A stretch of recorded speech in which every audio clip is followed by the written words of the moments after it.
जय हिंद दोस्तों, मैं किशन आप सबका स्वागत करता हूं और शुरू करते हैं आज के डिफेंस समाचारों की।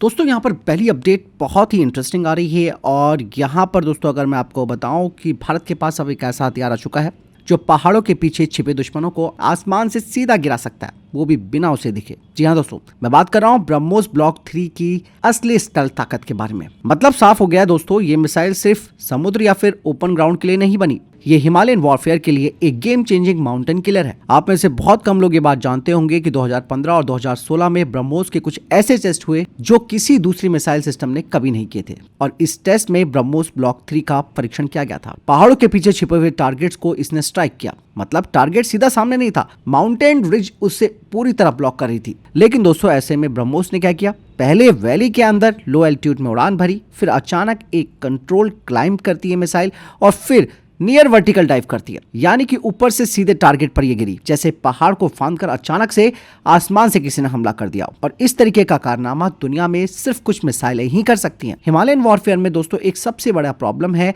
लाइन ऑफ साइट का। अगर पहाड़ बीच में है तो मिसाइल या आर्टिलरी कुछ भी नहीं कर सकती।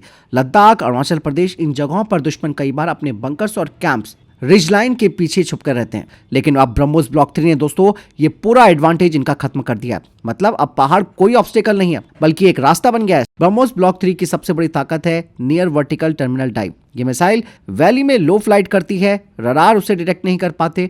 टारगेट पॉइंट के पास आते ही मिसाइल अचानक ऊंचाई पकड़ लेती है और फिर सीधे से ऊपर नीचे गिरते हुए टारगेट पर हमला कर देती है। और इस स्टिफ डाइव में इतनी ताकत होती है कि पहाड़ की ढलान, बंकर, रिज कुछ भी नहीं बच सकता। मतलब दुश्मन के पास डिटेक्ट करने का मौका तक नहीं बचता है। और ब्लॉक 3 के सफल माउंटेन टेस्ट के बाद भारतीय सेना ने ब्रह्मोस रेजिमेंट को अरुणाचल प्रदेश में डिप्लॉय कर दिया कि वही सेक्टर है जहां टेरन चीन के लिए सबसे बड़ा एडवांटेज होता था। लेकिन अब यह एडवांटेज भारत के पास है और ब्रह्मोस ब्लॉक 3 दोस्तों अब टेरन किलर मशीन बन चुकी है। और फिलहाल दोस्तों आपको इस बारे में कैसा लगा, कमेंट सेक्शन में लिखकर जरूर बताइएगा।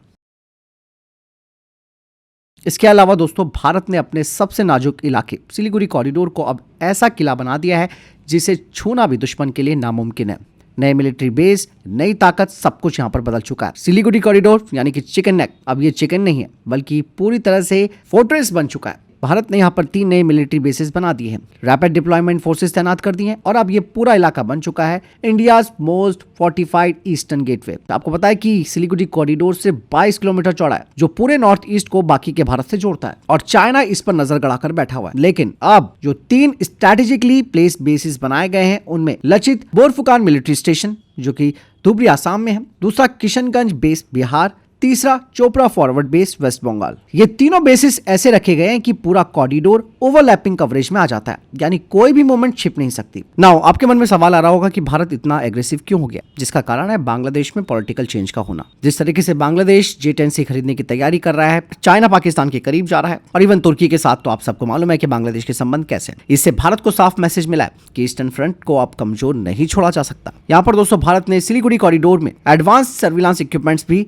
डिप्लॉय कर दिए हैं ताकि बांग्लादेश की डीप मॉनिटरिंग की जा सके। ड्रोन और रडार का इंटीग्रेशन कर दिया। इसके अलावा रैपिड रिस्पांस फोर्स में para SF, quick mobility infantry, T-90 tanks को भी डिप्लॉय कर दिया गया। और एयर डोमिनेंस की बात की जाए तो राफेल फाइटर जेट्स हासीमारा में है, ब्रह्मोस मिसाइल की बैटरीज डिप्लॉय की गई हैं, एयर डिफेंस सिस्टम्स वहां पर डिप्लॉय किए गए।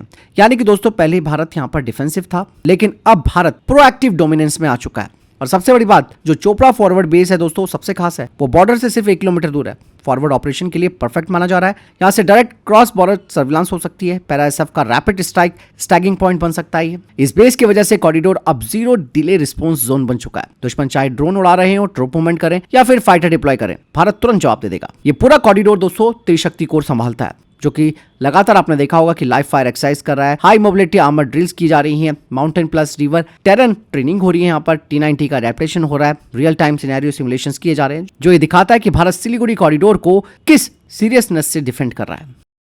दोस्तों कावेरी इंजन को लेकर भी एक बड़ा अपडेट आया है। दरअसल कावेरी इंजन को एक्चुअल में LCA तेजस फाइटर जेट के लिए ही बनाया जा रहा है, लेकिन इसकी सबसे बड़ी प्रॉब्लम है थ्रस्ट टू वेट रेशो की। और सीधे से मैं आपको बताऊं तो इंजन अच्छा था लेकिन फाइटर जेट के लिए जो ताकत चाहिए होती है उतनी पावर नहीं दे रहा था। लेकिन अब DRDO ने इसका डायरेक्शन बदलने का फैसला कर लिया। यहाँ पर डिफेंस सेक्रेटरी राजेश कुमार सिंह ने कहा कि कावेरी इंजन अब UCAF यानी कि लड़ाकू ड्रोन में इस्तेमाल होगा। सबसे बड़ा प्रोजेक्ट जो है वो घातक UCAF का है। कावेरी का ड्राइव वेरिएंट यानी कि बिना आफ्टर बर्नर वाला लगभग 49 से 51 किलोन्यूटन थ्रस्ट देता है। ये थ्रस्ट फाइटर जेट के लिए कम है, लेकिन ड्रोन और यूकैफ के लिए परफेक्ट है। अब मजेदार बात यह कि ये रशिया में हाई एल्टीट्यूड टेस्टिंग भी पास कर चुका है।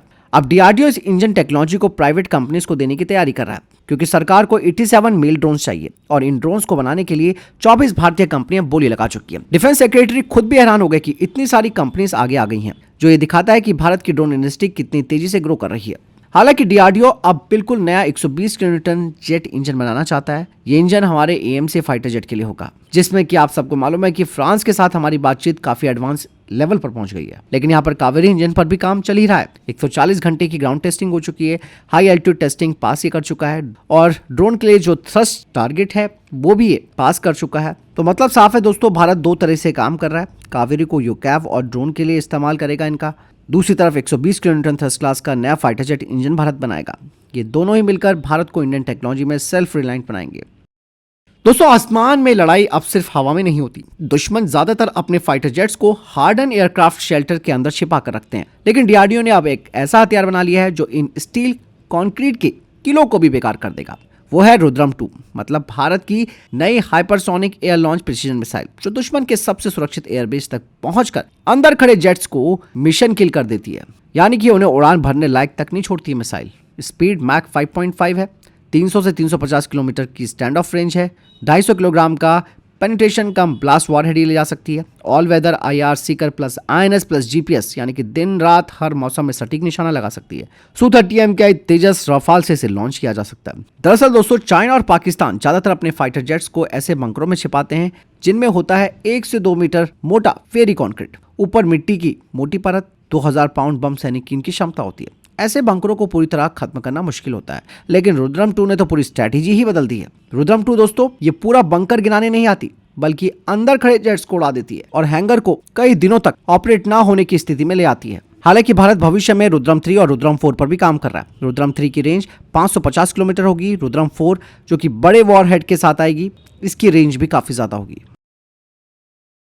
दोस्तों, भारतीय नौसेना की तरफ से एक बड़ा अपडेट आया। दरअसल डीआरडीओ की स्मार्ट मिसाइल यानी कि supersonic missile assisted release of torpedo अब अपनी फाइनल कॉन्फ़िगरेशन ट्रायल में जाने वाली है और इसकी खासियत सुनकर आप खुद चौंक जाएंगे। स्मार्ट मिसाइल दोस्तों, ये दुनिया का वो अनोखा हथियार है जो एक मिसाइल की रेंज, एक टॉर्पीडो की मारक क्षमता दोनों को एक साथ जोड़ता है। यानी कि मिसाइल 650 किलोमीटर तक उड़कर जाएगी और वहां पहुंचकर पानी में एक टॉर्पीडो गिराएगी जो खुद पनडुब्बी ढूंढकर नष्ट कर देगा। दोस्तों, स्मार्ट कैसे काम करती है? दरअसल जमीन से एक 2 स्टेज सुपरसोनिक मिसाइल लॉन्च होती है। ये मिसाइल 650 किलोमीटर तक मैक 2.5 प्लस की स्पीड से उड़ती है। टारगेट की लोकेशन के ऊपर ये पहुंचती है, फिर स्टेप डाइव करती है, नीचे टॉर्पीडो प्लस पैराशूट सिस्टम को छोड़ती है। पानी में गिरते ही टॉर्पीडो शुरू करता है अपना टारगेट को सर्च करना और ये टॉर्पीडो खुद टारगेट को खोजेगा, पहचानेगा और नष्ट करेगा। भारतीय नौसेना सिर्फ इसे जहाजों पर नहीं बल्कि जमीन पर भी स्मार्ट मिसाइल बैटरियों को लगाने की तैयारी कर रही है। इन बैटरियों में 8 से 12 मोबाइल लॉन्चर होंगे, फेस एरे रडार होगा, कमांड पोस्ट होगी, इलेक्ट्रो ऑप्टिकल ट्रेनिंग सिस्टम होगा और ये पूरे भारतीय तट को अंडर वाटर शील्ड में बदल देंगे। स्मार्ट 200 तटों पर तैनात ब्रह्मोस के साथ मिलकर भारत को देगा 2 स्तरीय रक्षात्मक घेरा। वहीं दोस्तों, भारतीय नौसेना ने अपनी फ्लीट में एक और जानदार, खतरनाक और पूरी तरह स्वदेशी स्टेल्थ फ्रिगेट को शामिल कर लिया है, INS तारागिरी को। और ये वही प्रोजेक्ट 17A की चौथी एडवांस फ्रिगेट है जिसमें छुपकर हमला करने, दुश्मन की नजर से ओझल रहने और मल्टी मिशन ऑपरेशन करने की जबरदस्त क्षमता है। ये ब्रह्मोस मिसाइलों से लैस है। MF स्टार एडवांस रडार इसमें लगा हुआ है। MR SAM air defence system इसमें लगाया गया है। ये एंटी सबमरीन वॉरफेयर पैकेज के साथ आती है और इसमें 75% स्वदेशी कंटेंट है।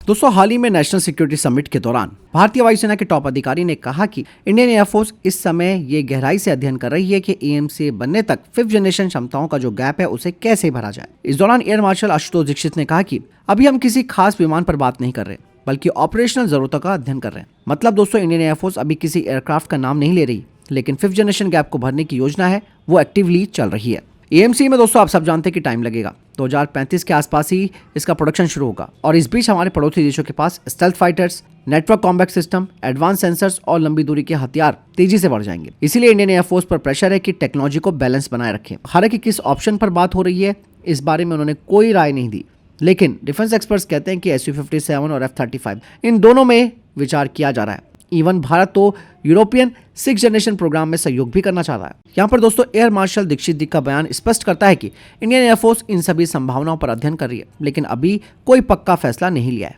मौजूदा योजना तो सिर्फ अभी इंडियन एयरफोर्स की फ्लीट को मजबूत करने का है। तेजस मार्क 1 के इंडक्शन पर काम चल रहा है, मार्क 2 की तैयारी है, Su-30M का अपग्रेड हो रहा है, मिराज 2000 और मिग 29 को भी अपग्रेड किया जा रहा है। बात साफ हो जाती है, इंडियन एयरफोर्स को AMC आने तक 5th जनरेशन क्षमता में गैप महसूस हो रहा है। इसी कारण इंडियन एयरफोर्स अलग अलग ऑप्शंस का अध्ययन कर रही है।